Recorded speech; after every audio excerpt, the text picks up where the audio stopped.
Hi everyone, my name's Elizabeth, I'm a marine biologist, and today we are going to be asking the question, what is this little precious thing? Why did it make me cry? Exactly like that, oh my god. And what does this baby fish look like as an adult? Today's video is all about the lovely lumpfish.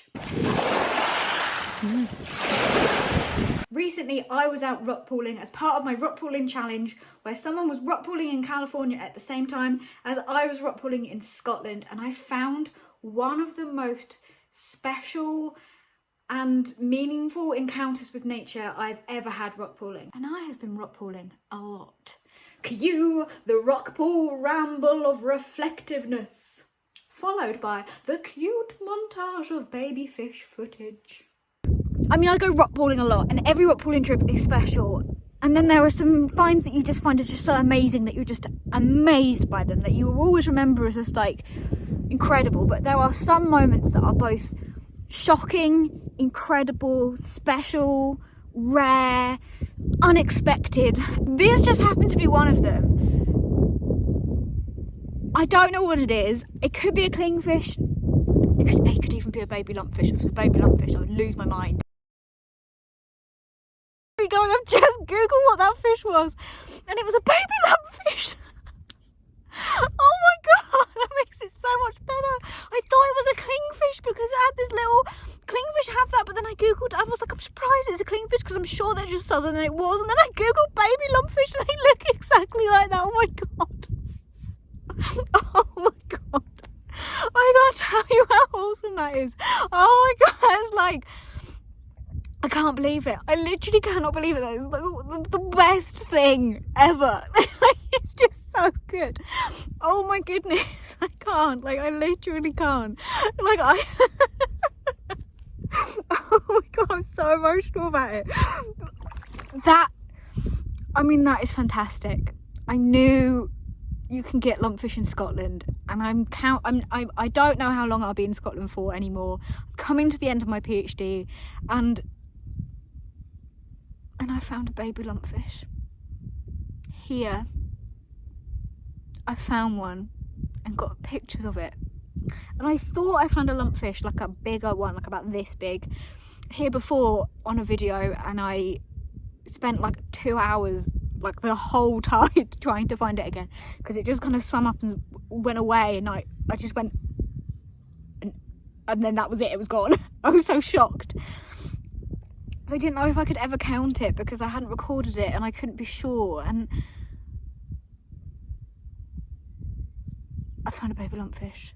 I found a baby lumpfish. I found a baby lumpfish, and I need to go because the tide's literally here.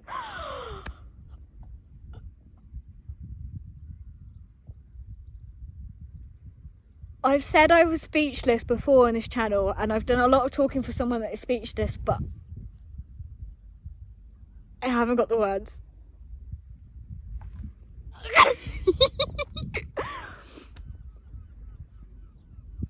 I don't know what to do. I'm just... Okay, I think that's it. I think I might be done in by the shock of it.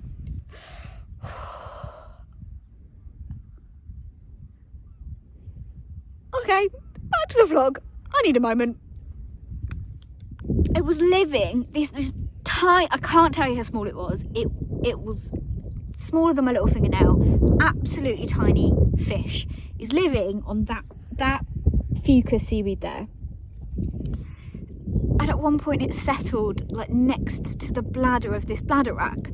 And that's what that seaweed is. It's got these bladders that help it stick up, and they're just like little pockets of air, but are like little circles on this seaweed. And it's the most common seaweed in the UK. It's found everywhere all the time.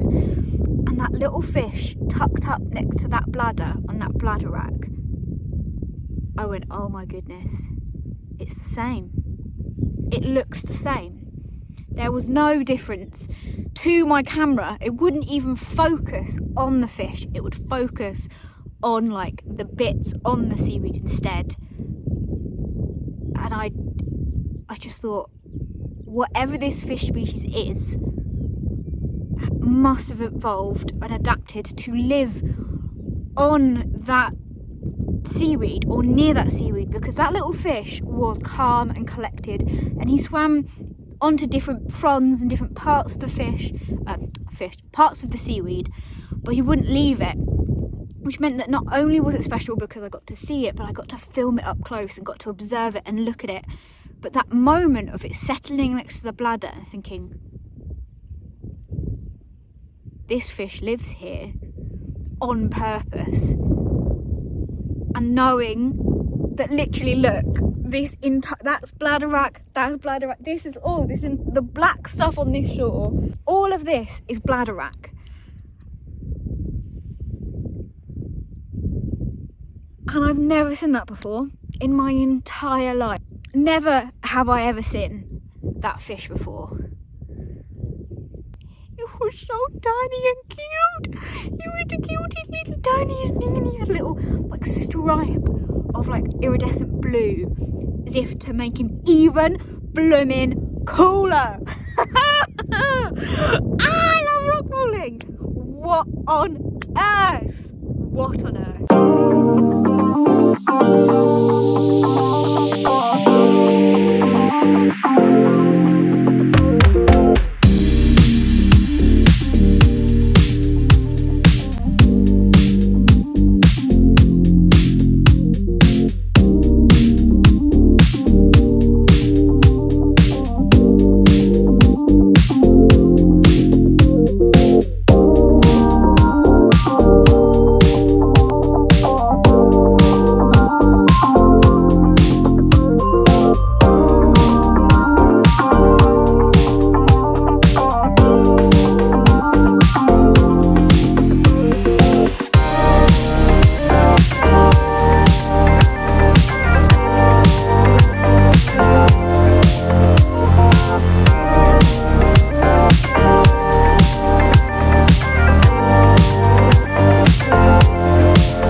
Agree that this baby fish is a little bundle of light, a little speck of cuteness, a tiny, itsy bitsy, teeny weeny,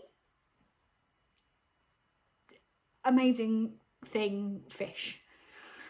It's too cute to come up with proper words. There we go. That's how cute it is. But what is extra cool is that lumpfish are basically the pugs of the fish world. Yes, that's right, the pugs of the fish world. I'm going to be drawing what this tiny baby fish will look like as an adult because they are weird and they are wonderful, which is what we love on this channel, and they are also so cutely ugly it hurts, just like pugs. It also happens that they're pretty incredible species and I want to talk about the science behind it too, but again, the pugs of fish. Why would you not want to learn about them? Fish pugs. But before we get into the actual painting bit of it, I want to bring your attention to a bit of footage that was in the montage. Now I'm going to slow it down. We're going to concentrate. We're going to look and observe this wonderful fish. What do you notice?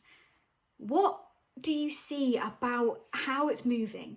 Well, I spotted it when I was looking, that it looks like it's stuck to the bit of seaweed, or that it sticks to it as it goes round and then before it swims off. And if we pause at this moment, you'll see this like little dot and this little structure that you might not know what that is. Well, that is a suction cup, because lumpfish are also called lump suckers.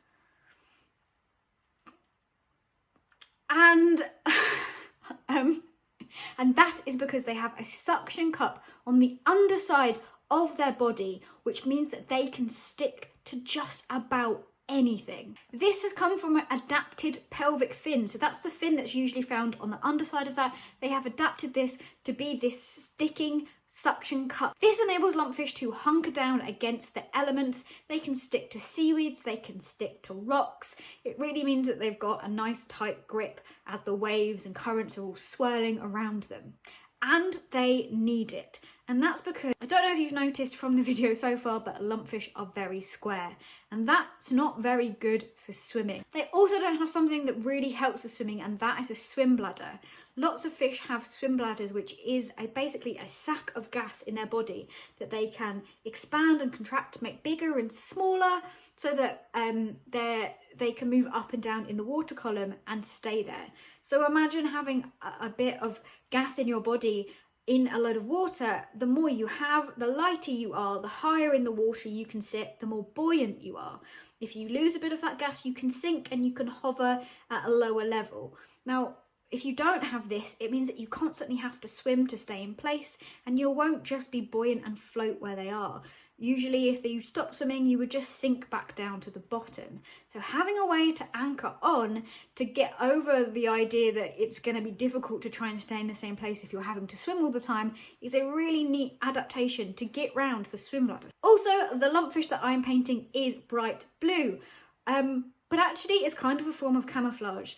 Not all lumpfish are bright blue. Some turn green like the little baby one we saw, and there are red versions and brown versions, and they really fit in with their environment so that they can blend in. You see how well this little tiny baby fish just looks like the seaweed. And again, that's an adaptation so they don't have to spend too long swimming away from all the predators that could probably catch up with them pretty quickly. Also pretty cool about lumpfish is that they get cool dad points, which not a lot of things in nature get.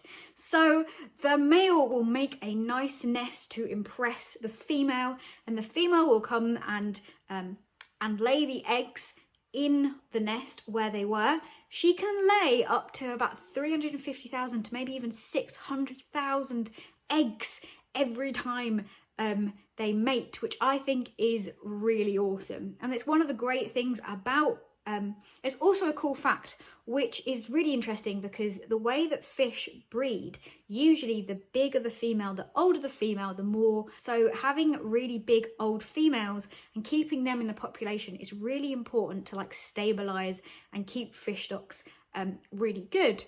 And so how they work out how many eggs a lumpfish will have is that a lumpfish might have 1/7 of their body weight in eggs, which I just think is a really cool fact and a really interesting way that that works. So once the female has laid her eggs, she buggers off and leaves the dad to look after the eggs for about 4 to 8 weeks. Now during this time he's guarding them and he's also fanning them to make sure that all of the eggs get a lot of water going across their surface so that they can get oxygen that they need from the water into their eggs, which I just think is really cool. I honestly think that Lumpfish would be a far better candidate for Nemo. So Pixar, get in touch. We'll make a Lumpfish movie. No problem. Easy peasy, right? Yeah? Cool. Where they breed is actually really interesting too. So a lot of the time lumpfish live off in deep cold waters, but they actually breed on the rocky shore. They'll make the nests and have the eggs and protect them in intertidal areas, which is a really good showcase of how important rocky shores are and protecting intertidal areas, as they're often nursery grounds for so many fish species, including this one. So are they rare? How often do you find them? Can you see them?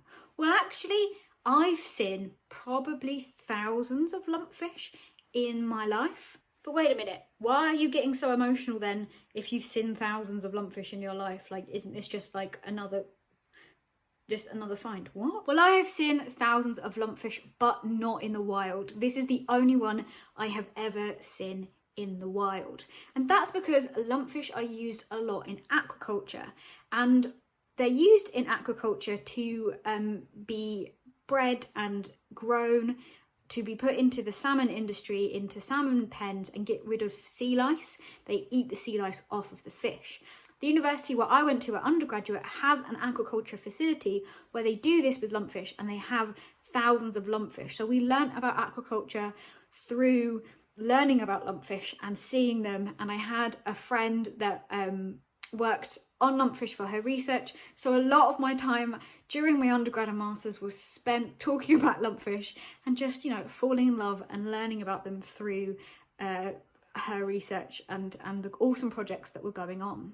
In terms of if they're rare, doing research for this video actually came up with probably the most conflicting results that I've ever had whilst looking up stuff. We don't actually know a lot about the population of lumpfish. In some areas, they are really common, and I read a lot of sources saying they're very common in deep cold waters across, you know, Scotland, up into Norway, Iceland. In fact, they're on Icelandic currency. On the coins, they have lumpfish on their coins, which is really, really epic. And I've seen documents saying that they're increasing in population, they're doing well, they've had some dips, but they're on the overall uptrend. But then places like the IUCN Red List has that we don't know enough about their population and actually classes them as near threatened. And that's because lumpfish are used a lot in human interactions in the human industry. Their eggs are one of the main fish that are used for caviar, so lumpfish eggs are taken for that. Also in aquaculture, almost every individual that is used comes from wild parents. You need to take what is called the brood stock from the wild, and salmon lice is becoming a bigger problem. So we're seeing an increase in the amount of lumpfish that are used, which could have a negative effect on their sustainability. But there's also things saying that the populations are fine.